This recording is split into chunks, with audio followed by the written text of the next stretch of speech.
अभी हाल ही में आप लोगों ने अपने देश के होम मिनिस्टर साहब को सुना होगा। अमित शाह साहब की बात कर रहा हूँ।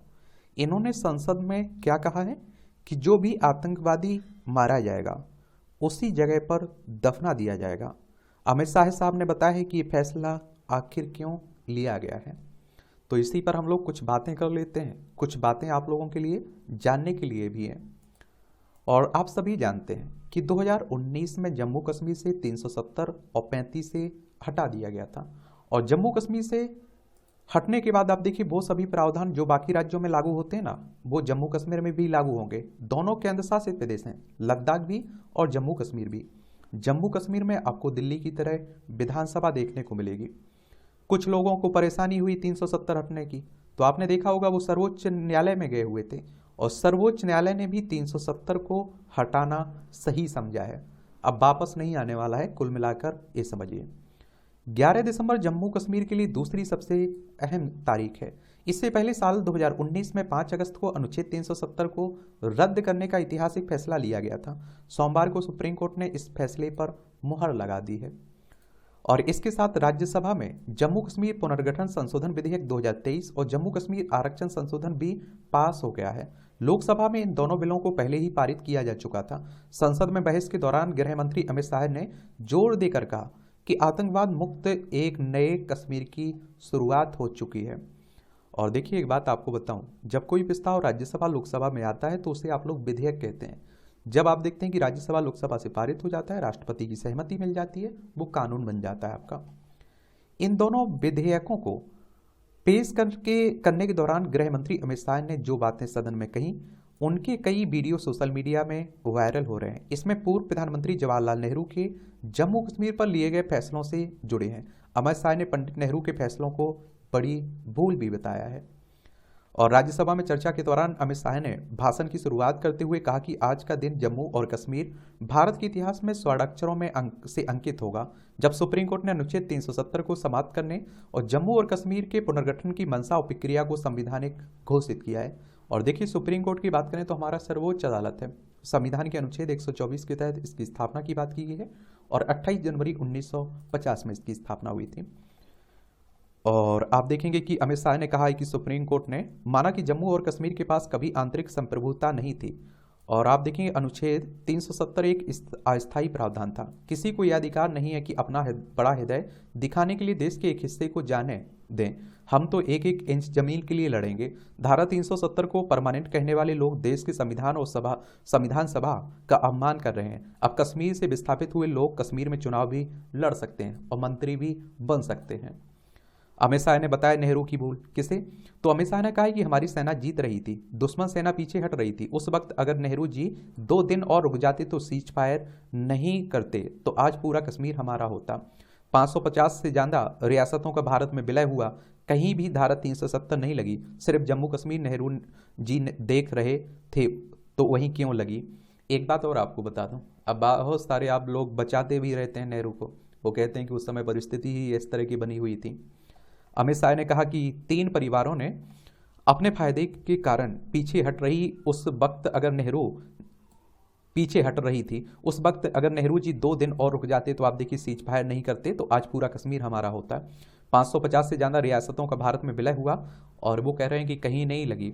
अमित शाह ने कहा कि 3 परिवारों ने अपने फायदे के कारण जम्मू कश्मीर के एसटी समुदाय को उनके अधिकारों से वंचित रखा।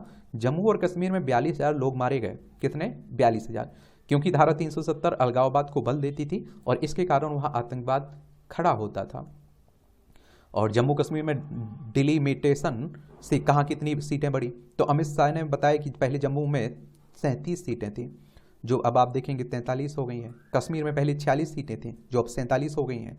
पाक अधिकृत कश्मीर जो आप देखते हैं पाकिस्तान कब्जा किए हुए, उसमें 24 सीटें रिजर्व रखी गई हैं, क्योंकि पाक अधिकृत कश्मीर भारत का है और इसे हमसे कोई नहीं छीन सकता है। जम्मू कश्मीर के इतिहास में आप देखेंगे पहली बार 9 सीटें अनुसूचित जनजाति के लिए आरक्षित की गई हैं और अनुसूचित जाति के लिए भी सीटों का आरक्षण किया गया है। अनुसूचित जनजाति के लिए 9 सीटें आरक्षित हैं। और आप देखेंगे कि गुर्जरों की सीटें कम किए बिना मिलेगा बकरवाल आरक्षण। गृह मंत्री ने बताया कि गुर्जर भाइयों की सीट कम किए बिना भी बकरवाल भाइयों को आरक्षण का लाभ मिलेगा। अमित शाह ने कहा है कि जहां तक देश की एक भी इंच जमीन का सवाल है तो मोदी सरकार का नजरिया तंग है और रहेगा। हम दिल बड़ा नहीं कर सकते हैं। अगर धारा 370 इतनी ही उपयोगी थी तो नेहरू जी ने उसके साथ टेम्परेरी शब्द का उपयोग क्यों किया, अस्थायी शब्द का। और अब जम्मू कश्मीर की युवाओं के हाथों में बंदूक नहीं लैपटॉप होंगे। मोदी के नेतृत्व में नई कश्मीर बनने की शुरुआत हो गई है। और आप देखेंगे जम्मू कश्मीर के विलय में देरी क्यों, तो अमित शाह ने पूर्व प्रधानमंत्री पंडित जवाहरलाल नेहरू पर निशाना साधते हुए कहा कि सभी जानते हैं कि कश्मीर के विलय में इसलिए देरी हुई क्योंकि शेख अब्दुल्ला को विशेष स्थान देने का आग्रह था और इस कारण विलय में देरी हुई और पाकिस्तान को आक्रमण करने का मौका भी मिला। जम्मू कश्मीर के संविधान का कोई महत्व नहीं है।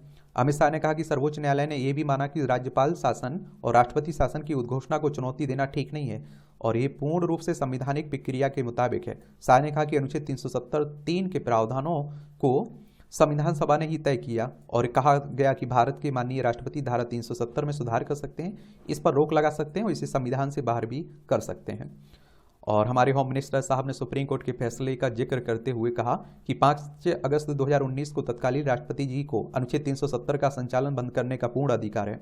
और शाह ने कहा कि सुप्रीम कोर्ट में यह भी माना कि धारा 370 के तहत मिली हुई शक्तियों का प्रयोग करते हुए राष्ट्रपति महोदय एक तरफा सूचना जारी कर सकते हैं और जिसे आप देखते हैं कि जिसे संसद के दोनों सदनों का साधारण बहुमत से अनुमोदन चाहिए। सुप्रीम कोर्ट ने यह भी माना कि जब धारा 370 समाप्त हो चुकी तो ऐसे में जम्मू और कश्मीर के संविधान का कोई अस्तित्व नहीं रह जाता।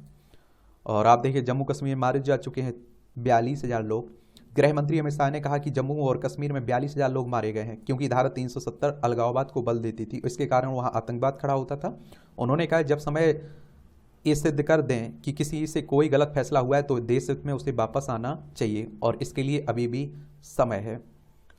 और जम्मू कश्मीर में साल 1989 से शुरू हुआ था आतंकवाद का जिक्र करते हुए अमित शाह ने कहा कि हजारों विस्थापित लोग विशेषकर कश्मीरी पंडित और सिख देश भर में बिखर गए हैं और अपने ही देश में निराश्रय हो गए हैं।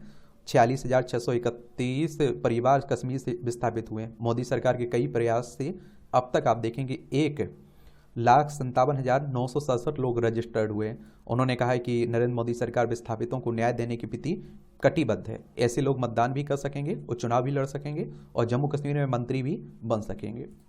सेना भेजने में देरी की बात भी हुई है यहाँ। तो आज़ादी के बाद रियासतों के विलय का मुद्दा उठाते हुए गृह मंत्री अमित शाह ने कहा कि आज़ादी के बाद के भारत की रचना को जानते हैं, उन्हें मालूम होगा कि हैदराबाद में कश्मीर से भी बड़ी समस्या हुई थी, लेकिन क्या जवाहरलाल नेहरू गए वहाँ थे और फिर जूनागढ़, लक्षद्वीप या जोधपुर में गए थे? जवाहरलाल नेहरू ने सिर्फ एक जगह जम्मू कश्मीर का काम देखा था और उसे भी आप देखें वे आधा छोड़कर आ गए थे। अमित शाह ने कहा कि 550 से ज़्यादा रियासतों का भारत में विलय हुआ, कहीं भी धारा 370 नहीं लगी, सिर्फ जम्मू कश्मीर नेहरू जी देख रहे थे तो वहीं क्यों लगी। कश्मीर में विलय में हुई देरी के बारे में शाह ने पूर्व पीएम नेहरू पर निशाना साधते हुए कहा कि महाराजा पर शेख अब्दुल्ला को विशेष स्थान देने का आग्रह था, इसी कारण विलय में देरी हुई और पाकिस्तान को आक्रमण करने का मौका मिला। और गृह मंत्री ने विपक्ष से सवाल भी किया, इतने सारे कठिन राज्यों का विलय हुआ लेकिन कहीं पर भी धारा 370 क्यों नहीं लगी। और शाह ने कहा कि ना तो जूनागढ़, जोधपुर, हैदराबाद और ना ही लक्षद्वीप में धारा 370 है। उन्होंने कहा कि धारा 370 की शर्त किसने रखी और सेना भेजने में देरी क्यों हुई? विपक्ष को इसका जवाब जनता को देना चाहिए। एक और बात हुई है यहाँ, सीज फायर नहीं होता तो पूरा कश्मीर तिरंगे के नीचे होता। गृह मंत्री ने कहा कि यह सर्वविदित है कि अगर असमय सीज फायर नहीं होता तो पाक अधिकृत कश्मीर नहीं होता और उन्होंने कहा कि अगर उस समय 2 दिन और रुक गए होते तो पूरा पाक अधिकृत कश्मीर तिरंगे के तले होता हमारे। और शाह ने यह भी कहा है कि एक तो कश्मीर का मामला यूएन में ले ही नहीं जाना चाहिए था। यूएन यानी कि संयुक्त राष्ट्र की बात हो रही, यूनाइटेड नेशंस की बात हो रही। 24 अक्टूबर 1945 में इसकी स्थापना हुई थी। न्यूयॉर्क में हेडक्वार्टर देखने को मिलेगा। बहुत सारे लोग आप देखते हैं कि नेहरू की गलती मानते हैं इसे यूएन में इस मुद्दे को ले जाना। अगर ले भी जाया गया तो इस मामले को अनुच्छेद 51 में क्यों ले गए? उन्होंने कहा कि अगर इस मसले को अनुच्छेद 35 में ले गए होते तो हमें कोई दिक्कत नहीं होती।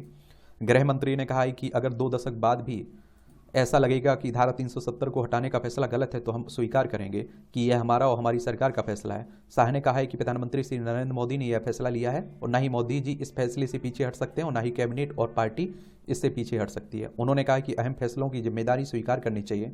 देश की जनता अब समझ गई है कि कश्मीर के सवाल के मूल में जवाहरलाल नेहरू जी की गलतियां थीं। आतंकी घटनाओं का आंकड़ा भी दिया है। कांग्रेस की सरकार को घेरते हुए अमित शाह ने बताया कि यूपीए सरकार के 10 सालों के कार्यकाल में 2004 से 2014 के बीच कश्मीर में 7,217 आतंकी घटनाएं हुई थी। वहीं आप देखें, मोदी सरकार में देखें तो मोदी सरकार के कार्यकाल में साल 2014 से 2023 के बीच 2197 आतंकी घटनाएं हुई, यानी 70% की कमी आई है। आतंकी घटनाओं का आंकड़ा बताते हुए अमित शाह ने सर्जिकल स्ट्राइक, बालाकोट ऑपरेशन का भी जिक्र किया है। और गृह मंत्री अमित शाह ने कहा है कि यूपीए के साल 2004 से 2014 के कार्यकाल के दौरान कश्मीर में 2,900 सुरक्षा बलों, आम आदमियों की मौत आतंकवाद की वजह से हुई। वहीं मोदी सरकार के कार्यकाल में अब 981 सुरक्षा बलों और आम आदमियों की ने जान गंवाई है इसमें। और पत्थरबाजी में भी कमी आई है। साल 2010 में पत्थर फेंकने की संगठित वारदातें 2,656 हुई थी, जिनकी वजह से 112 की मौत हुई थी और 6,235 लोग जख्मी हुए थे। वहीं अनुच्छेद 370 खत्म होने के बाद से बीते 4 साल में पत्थर फेंकने की एक भी घटना नहीं हुई। अमित शाह ने कहा कि जब पत्थर फेंकने की घटना नहीं हुई तो इससे किसी की भी मौत भी नहीं हुई है। पाकिस्तान की ओर से सीज फायर में कितनी कमी आई, तो अमित शाह ने आंकड़ा बताते हुए कहा कि साल 2010 में पाकिस्तान की ओर से सीज फायर की घटनाएं 70 घटनाएं हुई थी। वहीं साल 2023 आते आते ऐसी घटनाएं मात्र 6 हुई है। पहले घुसपैठ की 489 घटनाएं हुई थी, अब ये घटकर 48 रह गई हैं। साल 2010 में 18 आतंकवादी घाटी छोड़कर भागे। अभी मिले आंकड़ों के मुताबिक 281 आतंकवादी घाटी छोड़ चुके हैं। ये भी देखिए। और आतंक को फंडिंग करने वालों पर एक्शन, तो गृह मंत्री ने कहा है कि आतंकवाद ही नहीं बल्कि आतंकवाद को पैसा देने वाले नेटवर्क पर भी प्रहार किया गया है। राष्ट्रीय जांच एजेंसी एनआईए ने आतंकवाद को फाइनेंस करने वालों पर 32 केस और स्टेट इन्वेस्टिगेशन एजेंसी ने 51 केस दर्ज किए हैं। इन मामले में आप देखते हैं, मामलों में 229 लोगों की गिरफ्तारी और 150 करोड़ की संपत्ति जब्त हुई और 134 बैंक अकाउंट में 100 करोड़ रुपए से अधिक सीज किए गए हैं। और इसके बाद अमित शाह ने ये भी बात बताई, वो अपने आप में हैरान कर देने वाली है कि जम्मू कश्मीर पहले पत्थरबाजी की घटनाओं के लिए कुख्यात था, लेकिन इधर बीते कई सालों से ऐसी कोई घटना सामने नहीं आई। सरकार का दावा है कि अनुच्छेद 370 को खत्म करने से अलगाववाद की वजह से जो आतंकी घटनाएं होती थी उन पर लगाम लगाया जा चुका है। ये भी बातें हैं, जो आतंकी जहां मारा गया वहीं दफनाया जाएगा। इसके साथ ही अमित शाह ने बताया कि पहले इनकाउंटर में मारे गए आतंकवादी के जनाजे में 25-25 हज़ार लोगों की भीड़ आती थी। अनुच्छेद 370 हटने के बाद ऐसा कोई नज़ारा अब सामने नहीं आया। इसकी वजह है कि सरकार ने फैसला किया कि जो भी आतंकी मारा जाएगा उसी जगह पर धार्मिक सम्मान और रीति रिवाज के मुताबिक दफना भी दिया जाएगा और तो नहीं मिलेगी जम्मू कश्मीर में नौकरी। इसके साथ ही सरकार ने फैसला लिया है कि अगर पत्थर फेंकने का कोई मामला दर्ज हुआ और तो उस व्यक्ति के परिवार में किसी को भी नौकरी नहीं मिलेगी। इसके अलावा जिसके परिवार के सदस्य पाकिस्तान में बैठकर आतंकवाद को बढ़ावा दे रहे हैं उसके परिवार में भी किसी को नौकरी नहीं मिलेगी। वहीं टेलीफोन रिकॉर्ड के आधार पर यह पाया जाता है कि किसी परिवार का व्यक्ति आतंकवाद को बढ़ावा देने में शामिल है तो ऐसे व्यक्ति के परिवार का सदस्य पहले से नौकरी में है तो उसे भी बर्खास्त करने का नियम बनाया गया है। दिग्विजय सिंह ने सरकार को घेरा। क्यों घेरा इन्होंने? कांग्रेस नेता दिग्विजय सिंह ने सोमवार को कहा कि सरकार ने जम्मू कश्मीर के संवेदनशील मामले को बहुत असंवेदनशील तरीके से संभाला है। उन्होंने स्थानीय लोगों को पिछले 4 वर्षों से प्रतिनिधित्व नहीं मिल रहा है और उन्होंने राज्यसभा में कश्मीर से संबंधित 2 विधेयकों पर चर्चा के दौरान कहा कि स्थानीय लोगों की इच्छा की अनदेखी की जा रही है और सरकार राज्य के बाहर से लाए गए अधिकारों के माध्यम से निरंकुश तरीके से काम कर रही है। कांग्रेस के नेता हैं, अब आप देखें वो अपनी बातें कहेंगे, नॉर्मल सी बात है। चलिए, तो यही कही जा रही है, उनकी तरफ से आरोप लगाए जा रहे हैं, इस तरह से आप देखते हैं जवाब दिए जा रहे हैं। चलिए, तो यही बातें हैं। वहीं बहस में भाग लेते हुए मार्क्सवादी कम्युनिस्ट पार्टी माकाबा की जॉस बेटास ने व्यंग्यात्मक लहजे में जवाहरलाल नेहरू के लिए एक मंत्रालय बनाने का सुझाव दिया।